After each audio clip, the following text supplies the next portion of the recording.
Moja kati ya vitu vya msingi kwa sasa ni identification, utambuzi wa watu, na watu hawa wakitambuliwa wakapata vitambulisho au utambulisho, na utambulisho ni namba ile ya utambulisho, lakini baadaye ile kadi ambayo inakuwa ina chip ambayo imebeba utambulisho wako.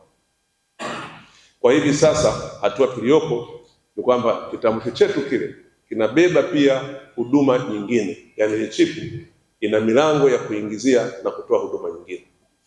Unaweza ukabeba pesa kwenye kile kitambulisho, ukabeba utambulisho kwa ajili ya NHIF, sasa hivi bima ya afya iko mle.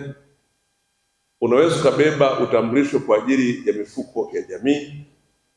Tunaendelea kidogo kidogo kufanya hiyo integration, lakini mpaka sasa hivi huduma kadhaa zimo kwenye kitambulisho chetu.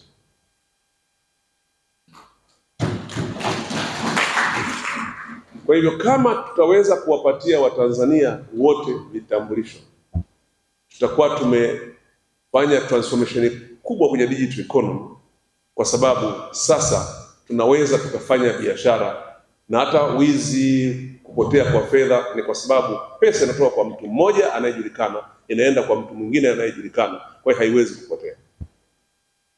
Ni kwa sababu ya kutokuwepo kwa utambulisho huo kwa watu wote, ndiyo maana sasa kuna hata matapeli wanapitia huko.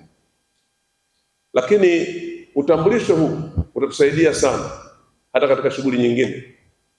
Unatoka hapa unaweza kaenda benki, na kadi ile zinatofautiana. Ile kadi ni tofauti na kadi ya benki. Kadi ya benki ukiweka kwenye card reader hapa, inasoma kutoka pale kwenye card reader, kadi ya benki inaenda kwenye database somewhere, hata ukienda kwenye ATM, alafu inarudisha pale, alafu inakwambia wewe ndio fulani, alafu unafanya.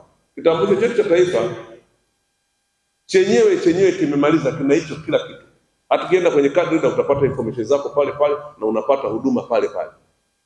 Kwa hiyo ukiwa na kilipio unalipia pale pale, sio mpaka ipeleke mahali alafu urudishe pale. Ndio tofauti wa vitambulisho kati ya vitambulisho vya kawaida na kile cha kwetu, kwa sababu kile cha kwetu cha kitambulisho cha NIDA kina hizo facility, kina accommodate utambuzi in itself, sio mpaka uende mahali na kurudi kwenye ile.